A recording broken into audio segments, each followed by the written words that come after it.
Assista o vídeo a seguir e nossa análise ao final.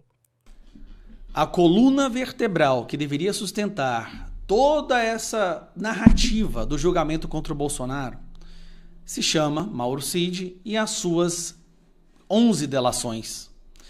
Mas, querendo ou não, são as delações do Mauro Cid que sustentam todas as acusações. Todas se ramificam através, com origem nas falas do Mauro Cid. Mauro Cid, como um colaborador, não poderia mentir.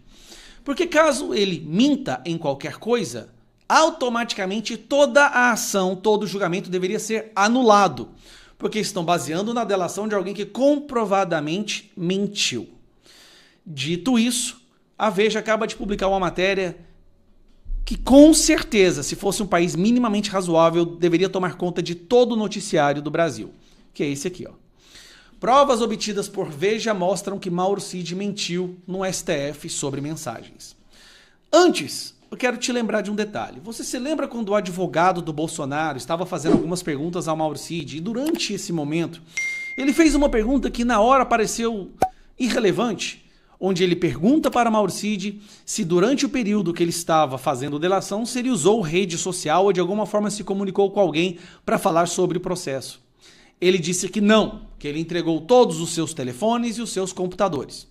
Logo na sequência, o advogado pergunta: você por acaso conhece a rede social Gabriela R e algum outro número que eu esqueci? Gabriela R 22 ou 72? Ele disse: não conheço. Olha, minha esposa tem um Instagram, tem uma rede social. Minha esposa chama Gabriela, mas eu não lembro dessa rede social.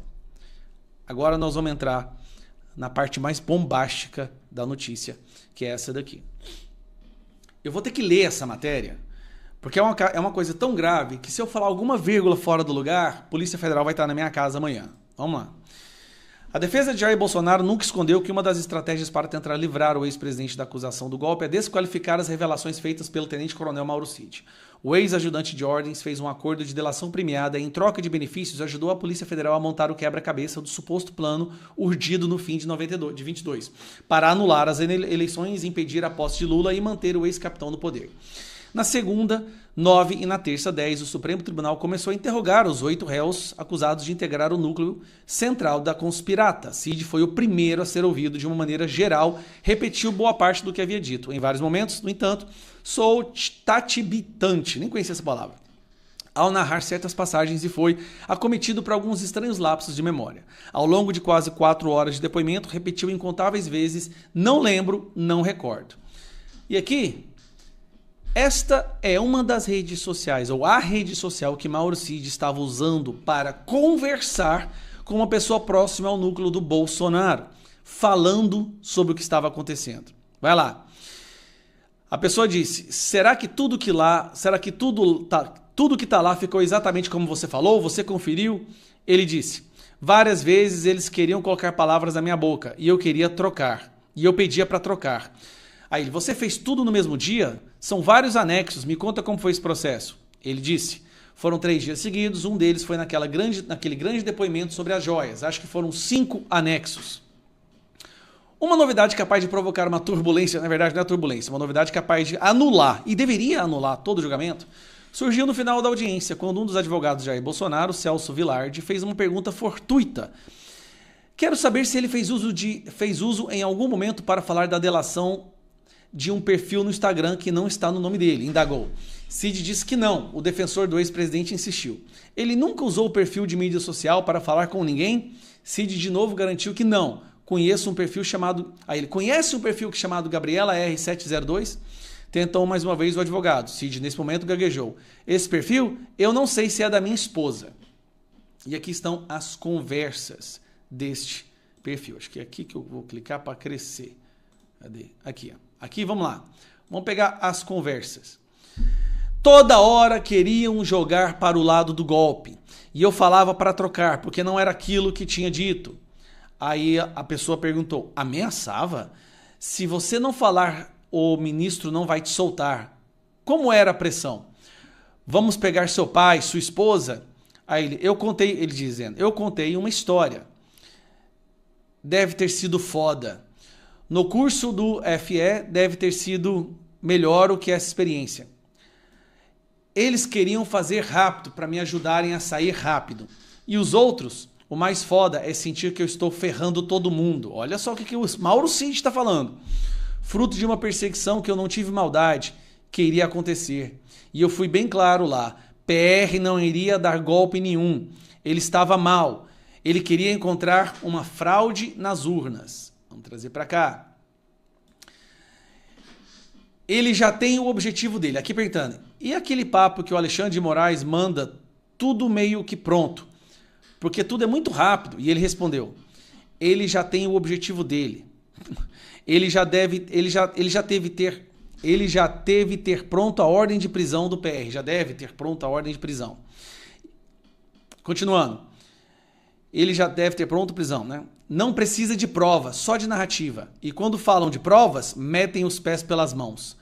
Como foi com o Felipe Martins, que não viajou para os Estados Unidos. Te prender por quê? Porque eu estava recebendo dinheiro para custear milícias digitais. E o Alexandre de Moraes, ou Barroso, ou os dois. Porque eu estava recebendo dinheiro para custear milícias digitais. Cada uma. Aí, vamos voltar aqui. Continuando. Eles mostram que Cid, já na condição de delator, fazia jogo duplo. Aqui, ó. Enquanto fornecia à PF informações sobre movimentação antidemocrática, contava a pessoas próximas uma versão completamente diferente. Nessas conversas, revelou a terceiros o teor de seu depoimento à Polícia Federal e bastidores do que se passava durante as audiências. Tentava manipular suas declarações e diz que Alexandre de Moraes já teria decidido condenar alguns réus antes mesmo do julgamento. Você se lembra que no início do julgamento, a primeira fala do Mauro Cid foi justamente que aquele áudio onde ele fez um desabafo não era verdade, ele estava apenas sob estresse e estava tendo um momento de desabafo. Não era estresse, não era um momento de desabafo, ele estava falando exatamente o que estava acontecendo, porque agora ele faz a mesma coisa em um outro momento e não é um desabafo de áudio. Agora é uma conversa longa através de uma rede social que ele disse que não estava usando rede social. Então vamos continuar.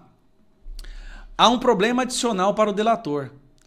Aqui, ó. Essas confidências, em tese, poderiam resultar na anulação do acordo de colaboração e, por consequência, na revisão dos benefícios dados ao tenente-coronel.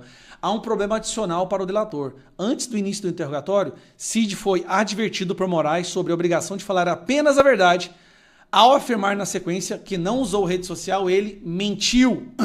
A pergunta é se ele mentiu ali, em quantos outros momentos ele mentiu? Quantas outras mentiras? E que ele disse, ó, do Alexandre de Moraes, do delegado, sabe tentar te conduzir para onde quer chegar. Alexandre de Moraes ou Luiz Barroso, presidente do STF, se responde, Alexandre é o cão de ataque, Barroso é o iluminista pensador. E arremata, quem executa é Alexandre de Moraes. As críticas a Moraes, aliás, são constantes, com algumas variações de nível. O ministro, segundo o relator, tem talento, mas para ser um grande pensador Netflix. Não precisa de provas, só de narrativa. E quando falam de provas, metem os pés pelas mãos, como foi Felipe Martins, que não viajou aos Estados Unidos. Ressalta o tenente-coronel, que agora depois foi comprovado, né? Aí ele fala, eu acho que já... Esse aqui é o Mauro Cid, usando uma rede social chamada Gabriela R207, falando com outra pessoa. Eu acho que já perdemos. Os coronéis da PM, da Polícia Militar, vão pegar 30 anos e depois vem para a gente. Diz, uma das alternativas naquele momento para evitar as prisões de todos, na avaliação deles, seria um movimento conduzido pela cúpula do Congresso, só o Pacheco ou Lira para salvar. O STF está todo comprometido. O PGR vai denunciar.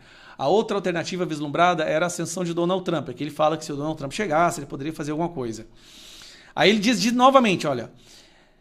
Cid também fez questão de deixar claro nas mensagens que não fez acusações de golpe contra Jair Bolsonaro. Eu falava que o PR não iria fazer nada.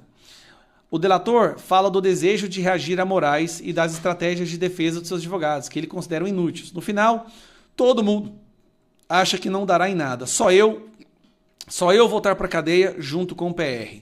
E aqui é isso, né? O que ele acabou de falar. Cara, isso aqui, ó, o diretor da Polícia Federal. O acordo de colaboração tem cláusulas rígidas. Para ter direito a benefício, Cid não pode mentir, omitir, desviar a investigação com versões conflitantes, nem proteger ninguém. No interrogatório do STF, ladeado de Bolsonaro e outros 5 integrantes da alta cúpula do antigo governo, Braga Neto, que está preso e tal, ele reafirmou ter presenciado reuniões entre o ex-presidente e militares, nas quais foram discutidas medidas que poderiam ser implementadas para impedir a posse de Lula. Disse que Bolsonaro acreditava em fraude nas urnas eletrônicas. Repetiu que o ex-candidato a vice enviou dinheiro para os militares das Forças Especiais do Exército. Reproduziu os xingamentos que eram proferidos contra o ministro Alexandre de Moraes e confirmou ter ouvido que o então comandante da Marinha teria colocado as tropas à disposição do ex-presidente. Para o Ministério Público, essas informações aliadas a documentos e outros depoimentos colhidos durante a investigação não deixam dúvidas de que Bolsonaro e seus auxiliares tentaram um golpe de Estado. Só que o problema é que ele mentiu. O delator, no entanto, também minimizou a relevância do que havia contado. Segundo ele, apesar de ter analisado minutas que previam anular as eleições e até a prisão, Bolsonaro nunca pensou em golpe. Algo claramente sem sentido dentro do contexto. Que ele usou a... Vamos ver o que é essa daqui. É tanta coisa, gente. O que é isso aqui? Os advogados podem fazer petições. Ele nem vai... Os advogados podem fazer a melhor das petições. Ele nem vai ler. Ele já tem nossa sentença pronta. Podem rebater todas as provas. Pegar o máximo, depois vão escalonar para baixo. O converso do comandante, não sei, viraram conversas golpistas. E eu falei que era conversa sobre o que estava acontecendo no país. Que o FG estava preocupado. E eu falava que o PR não iria fazer nada. Cara, é vergonhoso ao extremo isso aqui, galera. Sim, sinceramente, nós estamos diante de uma das coisas mais abjetas que já foi vista, só que agora com prova. Voltando a falar, só para concluir, a delação do Mauro Cid é a coluna vertebral, é o que sustenta todo o resto, e nem sustenta, tá insustentável, mas eles usam o Mauro Cid como se fosse, tudo que o Mauro Cid fala é a mais pura verdade. Tá comprovado, Mauro Cid mentiu. E aí, o que eles vão fazer agora? É melhor parar por aqui, senão amanhã a PF do Flávio Dino e do Lula aparece na porta da minha casa. No vídeo apresentado, Gustavo Gayer realiza uma contundente e bem fundamentada crítica ao julgamento do ex-presidente Jair Bolsonaro, centrando sua análise nas contradições flagrantes da delação de Mauro Cid, apontado como peça-chave da acusação. A abordagem de Gayer não apenas revela uma série de inconsistências, mas expõe uma possível manipulação do processo judicial por interesses políticos, especialmente protagonizados por figuras como Alexandre de Moraes e Luiz Roberto Barroso. Um dos principais méritos do vídeo é a clareza com que Gayer desconstrói a narrativa oficial que tenta sustentar a tese de uma tentativa de golpe. Ele inicia destacando que toda a coluna vertebral da acusação contra Bolsonaro está apoiada nas delações de Mauro Cid. Logo, se essas delações forem desmentidas ou comprovadamente falsas, todo o processo contra o ex-presidente perde a legitimidade. E é justamente aí que a bomba estoura. A matéria da revista Veja revela que Mauro Cid mentiu em depoimento ao STF. Gayer destaca que, ao ser questionado pelo advogado de Bolsonaro sobre o uso de redes sociais durante o período da delação, Mauro Cid afirmou categoricamente que não tinha acesso a nenhum perfil. Contudo, conversas em um perfil identificado como Gabriela R702, nome vinculado à esposa de Cid, revelam que ele trocava informações com pessoas próximas ao núcleo bolsonarista sobre detalhes da delação. Pior, ele admitia que a Polícia Federal tentava colocar palavras em sua boca e que o ministro Alexandre de Moraes já tinha as sentenças prontas. A crítica se intensifica com a exposição de uma realidade ainda mais preocupante. Cid fazia jogo duplo, colaborando com a PF enquanto mantinha conversas privadas, com versões contraditórias, desmentindo suas próprias acusações públicas. Isso, segundo Gayer, deveria anular imediatamente a delação e, por consequência, todo o julgamento, já que o acordo de colaboração é condicionado à verdade plena. Outro ponto levantado é o papel de Alexandre de Moraes, descrito por Cid, nas conversas como alguém que não busca provas, mas sim narrativas. Gayer evidencia que o ministro estaria conduzindo um processo político disfarçado de jurídico, com objetivo pré-determinado de condenação, ignorando o devido processo legal. As afirmações de Cid, reveladas nessas mensagens, denunciam ameaças veladas contra sua família e pressões psicológicas para forçar determinadas declarações, algo gravíssimo para um regime democrático. O vídeo também aponta a atuação do Ministério Público e da imprensa como cúmplices de uma trama persecutória. Gayer questiona: se as provas mostram que o principal delator mentiu, por que o processo continua? Ele sugere que estamos diante de uma justiça seletiva, onde a verdade factual é substituída por interesses ideológicos. Por fim, Gayer encerra com um alerta. A mentira de Mauro Cid é a prova cabal de que o julgamento de Bolsonaro está viciado desde o início. A democracia está sendo corroída por dentro, não por aqueles que questionaram as urnas, mas por aqueles que detêm o poder judicial e o utilizam como arma política.